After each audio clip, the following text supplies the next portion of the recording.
dalam beramal karena tidak ada ilmu. Ternyata kalau punya ilmu ada amal yang setara dengan sholat. Ya. Namanya apa? Menunggu sholat setelah sholat. Walaupun hanya duduk atau sambil ngaji, sambil tadarus Al-Quran. Ini Rasulullah bersabda, ya, al-malaikatu, para malaikat, tusolli, senantiasa bersolawat. Ya. Ala ahadikum, kepada salah seorang di antara kalian. Maksudnya mendoakan. Jadi sholawat itu tidak hanya kepada Nabi saja. Malaikat juga bersolawat kepada salah seorang di antara kalian. Madama fi musallahu, selama dia berada di tempat sholatnya. Ya, berarti kalau tidak di musola di mana? Di masjid. Kalau tidak di masjid ya di rumah. Karena rumah juga ada musola kan. Cuman rata-rata di rumah punya musola nggak? Nggak punya. Ya, coba ya, dari sekian banyak kamar, dari sekian banyak kontrakan, itu ada jamaah kontrakannya punya 1000 pintu ya. 1000 pintu tuh kontrakannya tuh. Ya, nggak tahu itu ada musolanya nggak? Dan dulu kalau musola itu adanya di luar rumah, ya. Atau dapur juga ada di luar rumah. Kemudian demikian pula tempat wudu, kamar mandi ada di luar rumah, ya. Itu dulu. Jadi setiap rumah itu ada musola di luar itu, ada dapur, bahkan dapur tuh lebih gede, lebih luas daripada kamar kan, ada nilai sosialnya. Ya. Jadi tempat sholat di luar rumah itu yang namanya musola tidak hanya bisa digunakan oleh pribadi, tapi juga digunakan oleh umum ketika lewat misalnya di depan rumah pas azan, dia tidak tahu masjid, udah singgah di musola itu. Ya. Nah, malaikat akan mendoakan salah seorang di antara kalian dengan bersolawat selama berada di tempat sholatnya, tidak keluar, tidak pulang. Malam yuhdis, selama tidak berhadas, ya, tidak berhadas. Ya. Jadi kalau berhadas berhenti sholawatnya tuh. Makanya kalau berhadas segera ngambil air wudu. Apa doanya? Doanya Allahumma gfir lahu, Allahumma arhamhu. Jadi malaikat selalu mendoakan tuh orang yang menunggu sholat setelah sholat dan tetap berada di tempat sholatnya selama belum berhadas atau tidak berhadas. Ya Allah, ampuni dia. Ya Allah, rahmati dia. Insya Allah. Ya, sekarang itu insya Allah. Ya, kalau kita yakin, kita didoakan oleh malaikat untuk mendapatkan maghfirah dan rahmatnya. Ini luar biasa. Dengan maghfirah insya Allah tidak akan masuk neraka itu. Bahkan di dunia tidak akan ditimpa bencana. Tapi dengan rahmat Allah insya Allah di dunia bahagia, di akhirat masuk surga. Ya. Jadi sabar ya, 1 jam 20 ya, sabar. Lama nggak 1 jam 20? Sebentar kalau dibandingkan dengan nonton konser ya. Hadis riwayat Bukhari dan Muslim. Kemudian menunggu sholat setelah sholat itu Nabi menyebutnya sebagai ar-ribat ya. Di samping disebut intidharus shalah ba'da salat juga disebut sebagai ar-ribat. Apa ar-ribat itu? Ikatan jihad, menjaga agama sebab pahalanya sangat besar ya. Jadi jihad dalam membela agama, jihad dalam menegakkan Islam ya, membela Islam ya, menyebarkan Islam, itu namanya apa? Ar-ribat. Ar-ribat juga artinya ya menjaga perbatasan.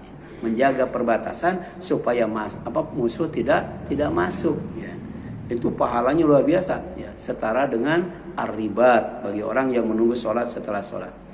Kemudian Nabi SAW bersabda juga, la yazalu ahadukum fi sholatin ma ya damatis sholatu tahbisuhu.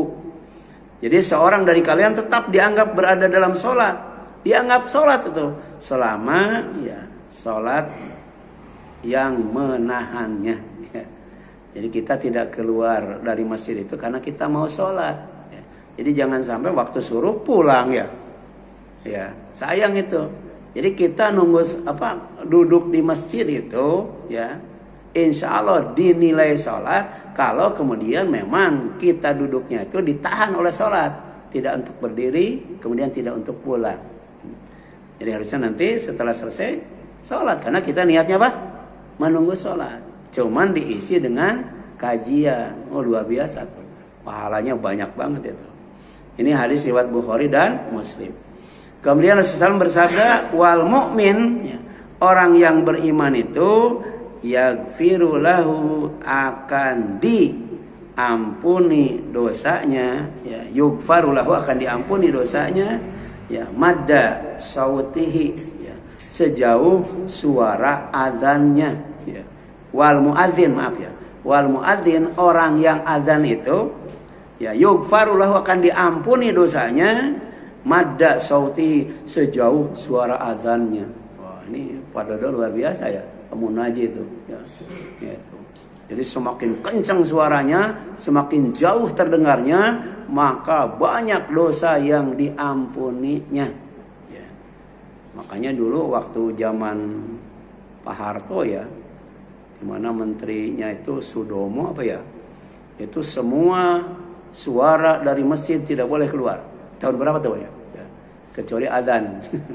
Ya, adzan. Ya, mungkin mereka juga tahu ya, adzan itu luar biasa. Pertama ngasih tahu waktu sholat sudah masuk. Yang kedua ngajak orang yang mendengarnya untuk sholat berjamaah. Tapi muadzin itu pahalanya luar biasa. Dia akan diampuni dosanya sejauh suaranya itu terdengar. Makanya dulu karena belum ada pengeras suara, itu naik kemana? Ke menara ya. Kemudian ketika mengucapkan hayya 'alas shalah itu berputar kan? Ya, hayya 'alal falah gitu kan, supaya kedengar ke mana-mana. Kalau sekarang mah enggak berputar, tinggal pasang aja speakernya 6 ya, 6 8 tuh. Ke sana. Itu terdengar semua insyaallah, enggak usah muter ya. Ya. Itu kaitannya dengan kontekstualnya ya. Kalau dulu kan tidak pakai speaker, kemudian azannya di atas menara, makanya muter itu kita hayya shalah ya falah. Ngajak orang untuk salat berjamaah, di samping ngasih tahu waktu salat berjamaah sudah masuk.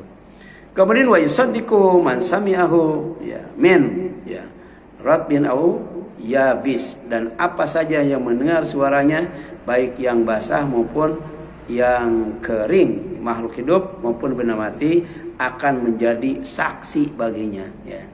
Jadi di alam mahsyar itu tidak hanya kita hadir ya sendiri, tapi juga hadir bersama yang lainnya, tapi juga hadir bersama saksi terhadap apa yang kita lakukan. Di antaranya ya, orang yang mendengarkan azan ya, bukan hanya manusia, bukan hanya makhluk hidup, bahkan benda mati pun bakal jadi saksi. Luar biasa nih. Tiang jadi saksi ya, apalagi itu ya. Pokoknya semua pohon segala macam jadi saksi. Ini keutamaan mengumandangkan azan ya. Ya. Kemudian walahu mithlu ajri man shalla ma'ahu ya.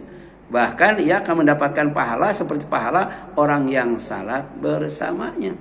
Jadi ketika dikumandangkan azan, orang yang mendengarkan azan itu semuanya datang ke masjid. Wah, muadzin juga dapat pahala kan, luar biasa ya. Luar biasa ya. Makanya azan itu betul-betul harus menggugah hati ya. Bisa mengundang orang untuk hadir di tempat dia mengumandangkan azan ya. Kemudian wa man intadzara as-salata hatta yusalliha ma'al imami kana lahu ka ajri hajjin, katanya. Siapa menunggu salat hingga ia salat bersama imam, maka baginya pahala seperti pahala orang yang berhaji.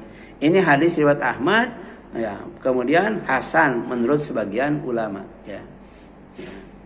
Jadi menunggu salat, setelah salat ya, insyaallah itu dapat pahala seperti orang yang menunaikan haji. Hadisnya riwayat Ahmad ya, dihasankan oleh sebagian ulama.